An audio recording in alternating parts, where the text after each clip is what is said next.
Monsieur le Président, Mesdames et Messieurs les membres de la Cour, j'ai l'honneur de présenter l'exposé oral de mon pays, la République algérienne démocratique et populaire, dans le cadre de la procédure consultative relative à la requête de l'Assemblée générale des Nations unies du 30 décembre 2022. Je vais le faire sous le bénéfice des quelques remarques suivantes. Les deux questions posées par l'Assemblée générale ont successivement trait, je cite, aux conséquences juridiques de la violation persistante par Israël du droit du peuple palestinien à l'autodétermination, de son occupation, de sa colonisation et de son action prolongée, fin de citation, et à, je cite de nouveau, l'incidence que les politiques et pratiques d'Israël ont sur le statut de l'occupation et sur les conséquences juridiques qui en découlent pour tous les États et pour l'Organisation des Nations unies. Le mot-clé de la résolution de l'Assemblée générale est celui d'occupation. Il est très abondamment cité à la fois dans son préambule et dans son dispositif. En outre, c'est le seul vocable qu'on retrouve dans les deux questions posées par l'Assemblée générale.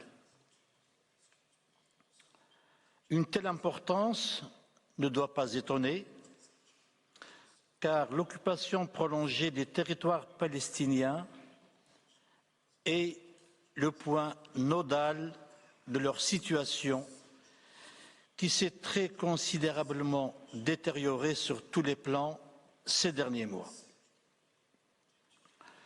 C'est la raison pour laquelle l'Algérie évoquera d'abord brièvement l'inexistence de raisons décisives pour ne pas répondre à la requête de l'Assemblée générale. Premier point, premier temps de mon exposé oral.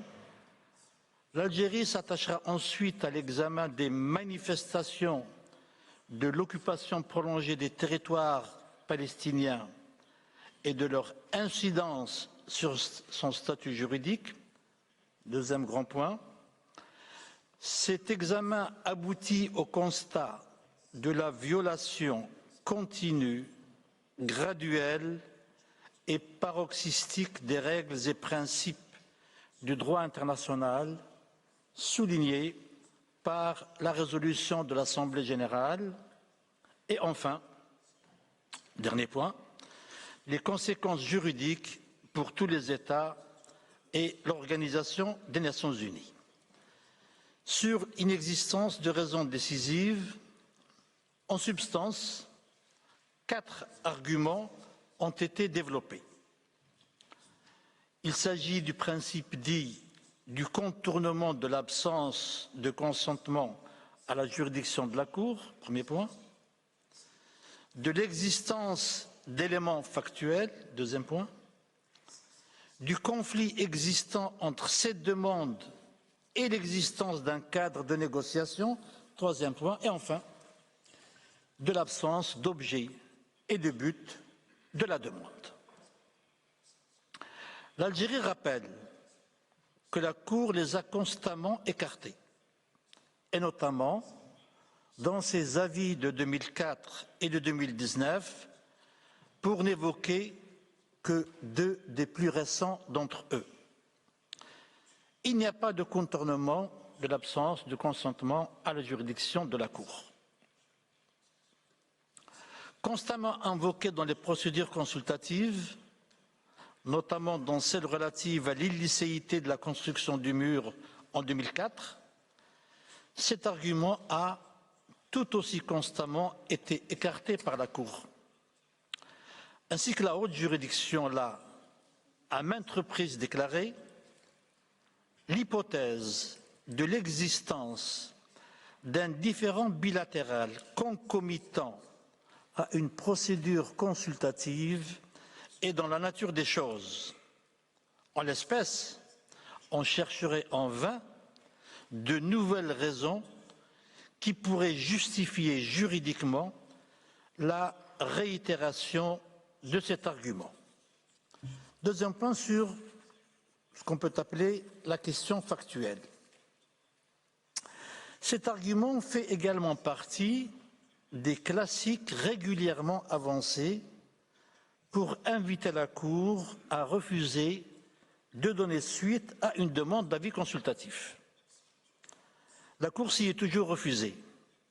C'est ainsi qu'elle a notamment déclaré au paragraphe 58 de son avis de 2004 que, je cite, « La circonstance que d'autres pourraient évaluer et interpréter ces faits de manière subjective ou politique ne saurait constituer un motif pour qu'une Cour de justice s'abstienne d'assumer sa tâche judiciaire. » Fin de citation. Sur le troisième argument, celui relatif à l'existence d'un cadre de négociation. Autre grand classique en la matière, l'existence d'un cadre de négociation mis en place par les accords d'Oslo a de nouveau été avancée pour inviter la Cour à ne pas donner suite à la demande de l'Assemblée générale. La Cour a nettement pris position dans le paragraphe 53 de son avis de 2004 en déclarant que les participants à la procédure ont exprimé à cet égard des vues divergentes et la Cour, et je cite, « ne saurait considérer ce facteur comme une raison décisive de refuser d'exercer sa compétence. » Fin de citation. Sur l'absence d'objet et de but de la demande de l'Assemblée générale, cette thèse, celle de l'absence d'objet et de but, n'est pas nouvelle non plus. Ici aussi, la Cour ne devrait pas lui donner suite.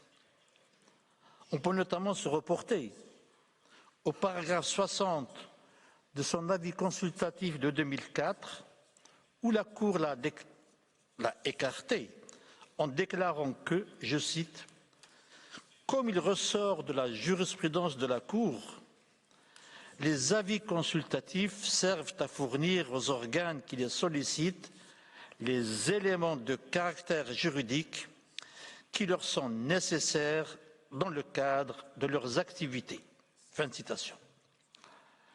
Elle a rajouté au paragraphe 62 suivant qu'elle, je cite, « ne saurait refuser de répondre à la question posée au motif que son avis ne serait d'aucune utilité.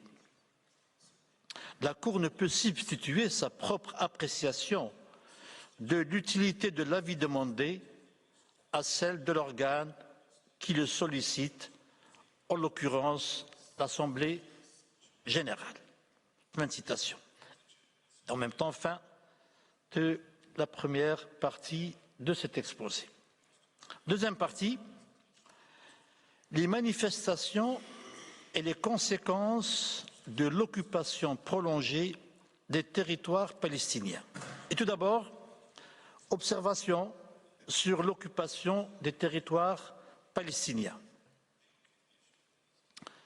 Notion ambiguë par excellence, car se situant en théorie à un stade intermédiaire entre la guerre et la paix, la notion d'occupation trouve son fondement dans l'article 42 du règlement de La Haye de 1907, dont le caractère coutumier n'est pas contesté, ainsi que le rappelle la Cour au paragraphe 89 de son avis sur l'édification du mur.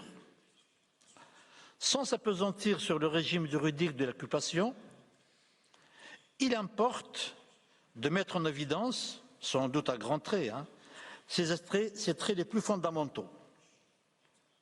En substance, l'occupation a été originellement conçue dans un contexte qu'il faut souligner, dans lequel n'existait pas encore le principe de l'interdiction du recours à la force. Elle était donc conçue comme un régime temporaire dans lequel la puissance occupante, on le sait bien, n'exerce pas sa souveraineté. On peut en outre souligner qu'elle a été pensée pour gérer des situations transitoires entre la fin des hostilités et la conclusion de traités de paix. Elle suggérerait presque une relation apaisée entre occupants et occupés, à propos de laquelle l'idée d'occupation prolongée relevait de l'impensé des rédacteurs d'alors. C'est la raison pour laquelle le droit de l'occupation n'aborde ni la question de son prolongement, ni a fortiori celle de sa permanence. La multiplication des conflits armés a entraîné de nouvelles formes d'occupation. Les réalités sont bien plus complexes et les États, la doctrine contemporaine, comme le CICR, s'interrogent régulièrement sur certaines inaptitudes de ce droit des années 1907 et 1949. La situation palestinienne est une illustration saisissante du violent contraste qui existe entre les apparences théoriques, qui viennent d'être esquissées à très grands traits uniquement, et la réalité. L'Algérie considère que la situation créée en 1948 est poursuivie depuis, mais crûment à nu le dévoiement, le détournement de la notion d'occupation par Israël dans les territoires palestiniens occupés. L'objectif d'Israël est d'arriver à un point de non-retour afin d'écarter toute hypothèse de création d'un État palestinien. Cet objectif connaît plusieurs déclinaisons décidées en fonction des situations propres à chaque partie du territoire palestinien occupé, c'est-à-dire Jérusalem-Est, la Cisjordanie et la bande de Gaza. Dès lors, l'occupation est en passe de devenir, si elle n'est pas déjà devenue, un avatar des anciennes techniques juridiques qui ont exprimé, chacune à sa façon, le droit de la puissance. Deuxième point, après ces brèves observations, la colonisation de Jérusalem-Est et de la Cisjordanie et la situation dans la bande de Gaza, premier corollaire de l'occupation prolongée. Dans les trois parties du territoire palestinien, on retrouve la même politique et la même pratique qu'on peut ramasser autour de la formule « le fait contre le droit ». À Jérusalem-Est, avec la guerre de 1948, le projet onusien de partage, la fameuse résolution 181 de l'Assemblée générale, a connu son premier coup d'arrêt et avec elle, les premières manifestations du fait accompli, illustrées par l'occupation immédiate de la partie ouest de Jérusalem par Israël, en violation, je le disais il y a un instant, de la résolution 181, et en même temps par l'adoption de mesures législatives et administratives, y compris l'expropriation. Après la guerre de 1967, Israël a commencé à y appliquer son droit interne, avec notamment, mais pas exclusivement, avec notamment deux lois adoptées le même jour, le 27 juin 1967. Cette politique va se renforcer encore plus avec la loi du 30 juillet 1980 qui a fait de Jérusalem la capitale, je cite la formule, entière et réunifiée d'Israël. En réalité, elle doit être qualifiée d'annexion des jurés. J'y reviendrai. La loi du 27 novembre 2000 l'a amendée, la loi de 80, dans le but de la consolider encore plus, et je cite, pour interdire le transfert de toutes sortes de pouvoirs gouvernementaux, fin de citation. Elle a de nouveau, cette loi de 2000, été modifiée en 2018 pour en renforcer davantage la portée. Donc, terrain fait accompli d'une part, suivi de la mise sur pied de règles juridiques israéliennes. En Cisjordanie, ici aussi, 2 temps successifs à l'occupation militaire planifiée succède le début de la colonisation. Il s'en est suivi la construction massive de centaines de colonies et le déplacement et le confinement des populations palestiniennes et la démolition de leurs constructions. Le trait le plus frappant en Cisjordanie réside dans l'augmentation spectaculaire de l'implantation de colonies de peuplement. C'est ainsi qu'entre 2012 et 2022, on est passé de 520 000 colons à 700 000. Ça peut donner le tournis, le vertige. Et les conséquences ont été de plusieurs ordres. Sur un plan humain, il a fallu faire le vide et tantôt déplacer, tantôt confiner la population palestinienne. Et dernière atteinte non la moindre, la construction d'infrastructures et l'exploitation des ressources naturelles.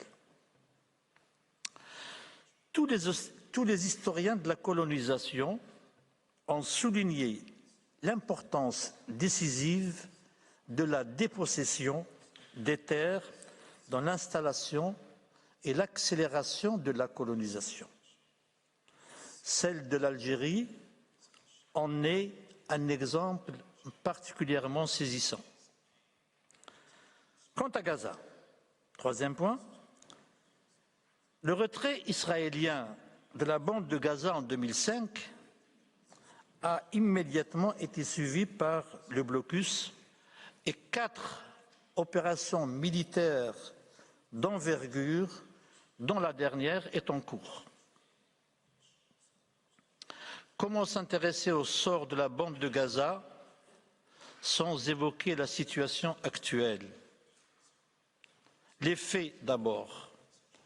En vérité, ils parlent d'eux-mêmes et les images sont éloquentes. Res ipsa loquitur. Ensuite, des chiffres dépassés dès le lendemain de leur annonce. Près de 30 000 morts et plus du double de blessés. La destruction de près de la moitié de toutes les infrastructures essentielles s'accompagne de famine, de manque d'eau. Bref, on est en deçà du minimum vital.